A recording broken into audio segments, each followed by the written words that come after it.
যে সমস্ত নর নারীর ভিতরে আল্লাহর ভয় আছে, যে সমস্ত যুবক যুবতীর অন্তরে আল্লাহর ভয় আছে, তারা প্রকাশ্যে ভাবে মারামারি করবে না, কাপড় ছিঁড়াছিঁড়ি করবে না, একে অপরের প্রতি অসম্মানজনক আচরণ করবে না। যুবকরে, পরিবার ঠিক, দুনিয়া ঠিক, আল্লাহর ভয় যদি অন্তরের ভিতরে থাকে, এগুলো থেকে যুবকদের সচেতন হওয়ার দরকার আছে না নাই? আবার অনেক যুবক এই ঘটনাগুলো ঘটায় টিকটকে ভাইরাল হওয়ার জন্য, ভিডিওটা ভাইরাল করার জন্য। কথা বলেন ঠিক কি না? আল্লাহ যেন যুব সমাজদেরকে এই ভাইরাল নেশার থেকে হেদায়েত দান করেন। জোরে বলেন আমিন। কাপড় ছিঁড়ে ভাইরাল, মারামারি করে ভাইরাল, নানা ধরনের ভাইরালের নেশায় যুব সমাজ আসক্ত হয়ে গেছে। দেখলেন এক যুবক সাপ নিয়ে টিকটক বানাইতে গিয়া সাপের কামড়ে মারা গেছে। সেলফি তোলা নেশায় 5 তলা 10 তলা থেকে লাফ দেয়। আহা, যুবকদের আল্লাহ হেদায়েত দান করেন। একটু জোরে বলেন ভাই আমিন। কষ্ট পাচ্ছেন আমার কথায় কি আপনারা? তাহলে দোয়া করব।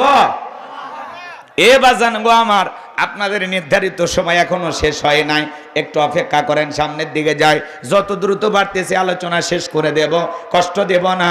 ও ঝিনাইদহের মুসলমান ভাইরা, এ যুবক যুবতীর দল, খবরদার টিকটক ভিডিও বানাবা না, অশ্লীল কোনো কাজ করবা না, রাস্তাঘাটে মারামারি করবা না।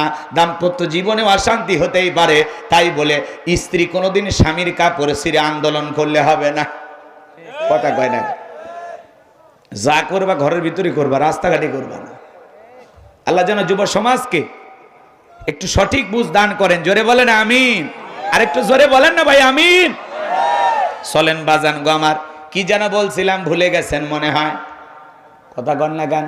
এই দুনিয়ার জমিনে আল্লাহর অবাধ্য গোলাম যারা, যারা গুনাহের কাজে লিপ্ত ছিল, হাজারো গুনার সাগরে হাবুডুবু খেয়েছে, যারা গুনাহ করতে করতে জীবনটা শেষ করে দিয়েছে, ওই গুনাহ করে কবরের মধ্যে যাবে যারা, কবরের সলজবের সঠিক উত্তর দিতে পারবে না তারা। ওই বদকার আল্লাহর অবাধ্য গোলামেরা যখন কবরে যাবে, এদেরকে যখন প্রশ্ন করা হবে মার রব্বুকা, তোমার রব কি, এরা প্রশ্নের উত্তর দিতে পারবে না। এরা ফেল ফেল করে তাকিয়ে থাকবে আর বলবে হাই হাতালা আদরি। কথা বলেন ঠিক কি না? কষ্ট পাচ্ছেন বুঝে আপনারা? তাহলে নেক আমল করে কবরে যাওয়ার দরকার আছে না নাই? এ যুবক, দুনিয়ার জীবন ক্ষণিকের, আজ আছে কাল থাকবো না। ওই কবর কিন্তু কঠিন জায়গা, কবর কিন্তু জায়গা ভালো না। কথা বলেন ঠিক কি না? 6 দিন পরে নখ কষে যাবে, 9 দিন পরে চুল, কবর গায়ের সামান নিতে কইরো না কেউ ভুল।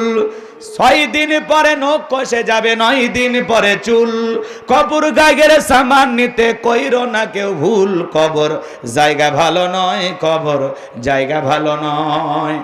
আমল দিয়ে কবর গৃহ সাজিয়ে নিতে হয়, কবর জায়গা ভালো নয়, কবর জায়গা ভালো নয়। আমল দিয়ে কবর গৃহ সাজিয়ে নিতে হয়। 17 দিনে পেট পেটে শেষ পোকার খাদ্য হবে, 60 দিন পরে গোশ থাকবে না, কঙ্কাল পরে রবে। 17 দিনে পেট পেটে শেষ পোকার খাদ্য হবে, 60 দিন পরে গোশ থাকবে না, কঙ্কাল পরে রবে। 90 দিনে হাড়গুলি সব, 90 দিনে হাড়গুলি সব আলাদা হয়ে রয়। কবর জায়গা ভালো নয়, কবর জায়গা ভালো নয়। আমল দিয়ে কবর গৃহ সাজিয়ে নিতে হয়, কবর জায়গা ভালো নয়, কবর জায়গা ভালো নয়। আমল দিয়ে কবর গৃহ সাজিয়ে নিতে হয়। নেক আমল করে আল্লাহর প্রিয় গোলাম হয়ে কোরআন সুন্নাহ মোতাবেক দুনিয়ার জীবনটা সাজাইয়া কারা কারা কবরে যেতে চান? 2 হাত তুলে আল্লাহকে একবার দেখান। আল্লাহ পাক আমাদের সবাইকে নেক আমল করার তৌফিক দান করুন। জোরে বলুন আমিন। 5 ওয়াক্ত নামাজ মসজিদে গিয়ে জামাতের সহিত আদায় করব তো ইনশাআল্লাহ। আল্লাহ কবুল করেন। জোরে বলেন আমিন। এদিক খেয়াল করেন, তাহলে জীবনের পরতে পরতে সব জায়গায় রব। কবরের প্রথম প্রশ্ন মার রব্বুকা। এদিক খেয়াল করেন, যারা দুনিয়াতে রবের সাথে সম্পর্ক স্থাপন করেছে, মালিকের সাথে যাদের গভীর প্রেম, গভীর ভালোবাসা, তারা প্রশ্নের উত্তর দিতে পারবে। শোনেন, যারা চাকরি করে তার ভাতি তো, তার ভাগ্যে তো বেতন বোনাস জোটে। কথা কোন ঠিক কিনা? এই দুনিয়াতে আমরা গোলামি করব, এই গোলামির বেতন পুরস্কার হিসাবে পাবো জান্নাত। বলুন সুবহানাল্লাহ। আর বোনাস হিসাবে পাবো মাওলা পাকের দিদার। সুবহানাল্লাহ বলেন। এদিক খেয়াল করেন, তাহলে আল্লাহ তাআলা বলতেছেন ইন্নাল্লাযীনা ক্বালু রাব্বুনাল্লাহ, নিশ্চয়ই যারা বলে আমি তাদের রব। বলেন তো আমাদের রব কে? একটু জোরে জবান খুলে বলেন আমাদের রব কে? একটু অন্যদিকে যাই। এই দুনিয়ার জমিনে আল্লাহ যখন কিছু মানুষকে জিরো থেকে হিরো বানায়, একটু পাওয়ার রাজত্ব ক্ষমতা দেয়, চাওয়ালা থেকে প্রধানমন্ত্রী বানায় কে? কথা কয় না, ভয় পাচ্ছেন? এই দুনিয়ার জমিনে একজনকে আল্লাহ পাক জিরো থেকে হিরো বানাইছিল।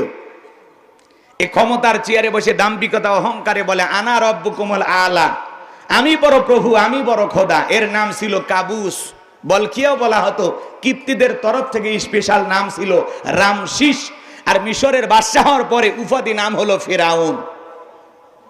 কয়েক মিনিট একটু বলবো, রাখজান কইরেন না, মজা আছে, একটু অপেক্ষা করেন। যুবক একটু খেয়াল করো, এ ছিল ভবঘুরে যুবক, এলাকায় কোনো কাজকর্ম নাই। বাল্যকালের বন্ধু হামানকে মিশরের দিকে রওনা করলো। ভবঘুরে যুবক মানে বোঝেন না? কিছু কিছু যুবক আছে ইয়াবা ফেন্সিডিল গাঁজা মদ খায়া গাছক ধাক্কা মারে, কই ভাইজান সাইড দেন। বউ যদি দরজা খোলে, অমুকের বাপ তুমি ঢোলো না, কয় মা তুমি বুঝবা না, আজ একটু বেশি পরিমাণে মাল খাসি। কথা কোন ঠিক খেয়ে না?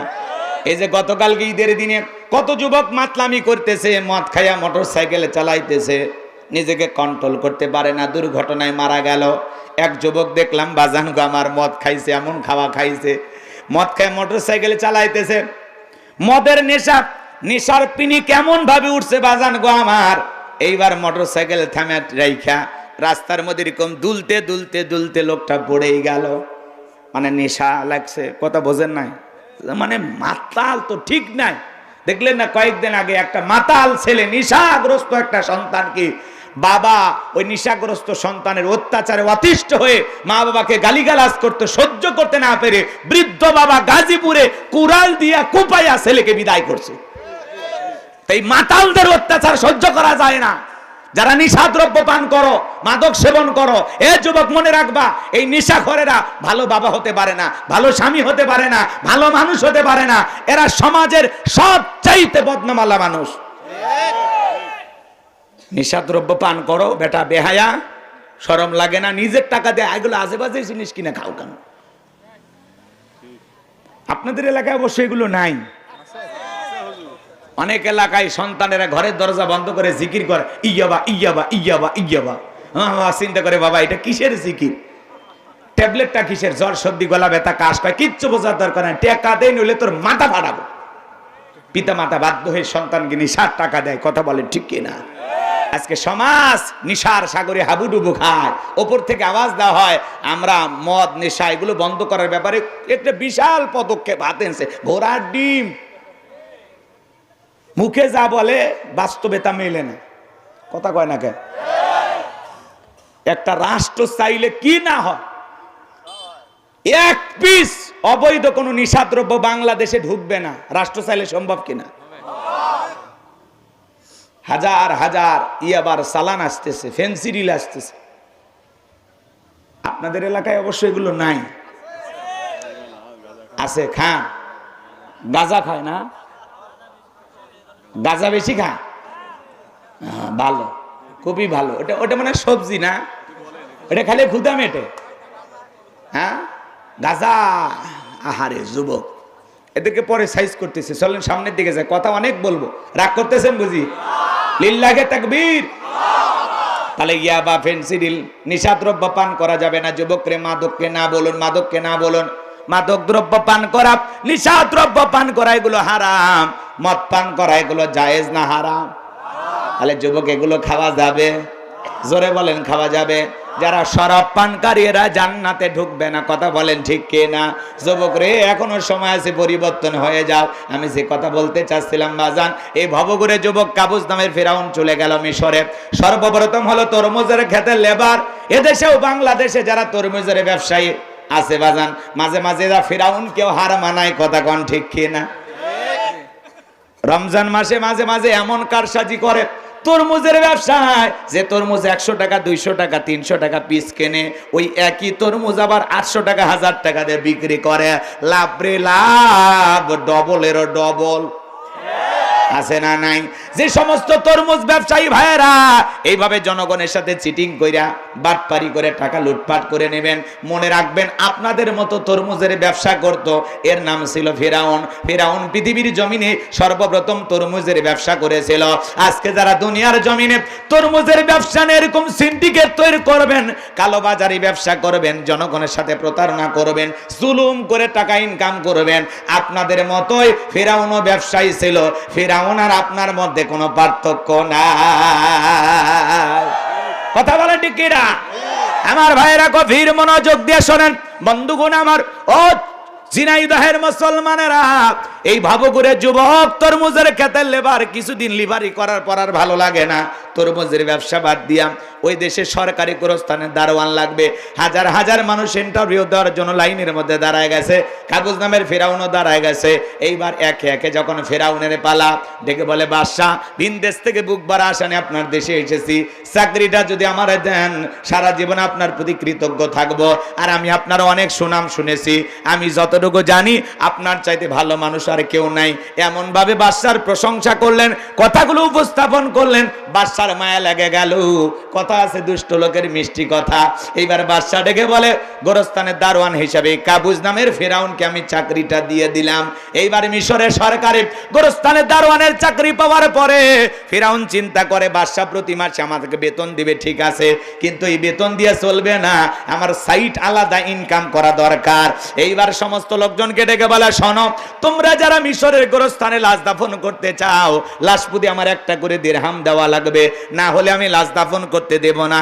জনগণ চিন্তা করে একটা দিরহামের জন্য বাদশার দরবারে বিচার নিয়ে চলে যাব, লাশ পয়সা করলে শেষ হয়ে যাবে, অতএব একটা টাকা যদি পায় এই ছেলেটাই পাক। এই কথা ভেবে জনগণ একটা করে দিরহাম দেওয়া শুরু করলো।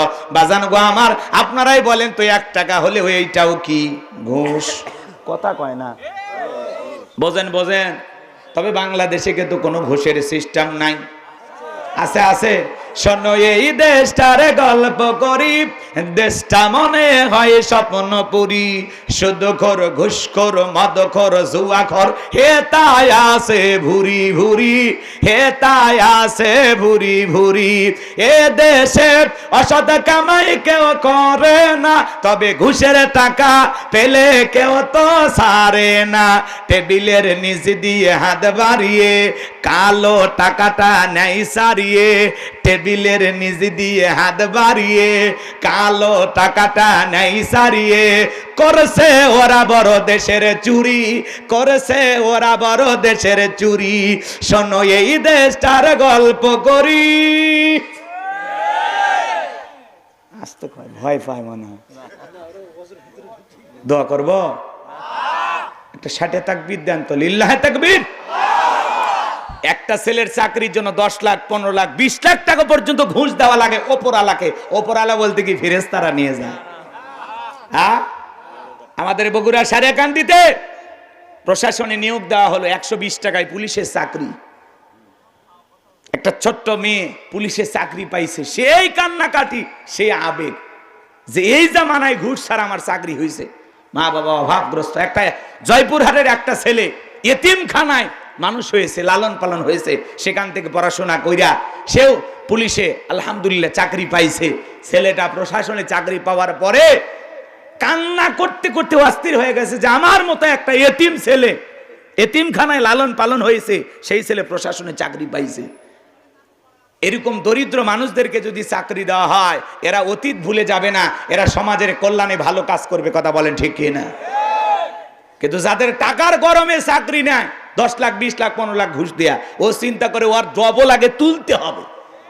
কথা কয় না, ওর 2 গুণ টাকাকে বাড়িতে তুলতে হবে। তাহলে তো কি করা লাগবে? মানুষের সাথে দুর্নীতি করা লাগবে।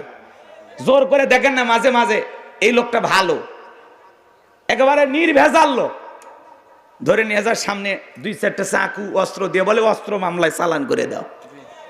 কথা কয় না? মাঝে মাঝে অনেক সময় একটা ভালো মানুষকে ধরে গাঁজার প্যাকেট দিয়া গাঁজা ব্যবসায়ী বলে চালায় দেয়। এরকম দুর্নীতি করা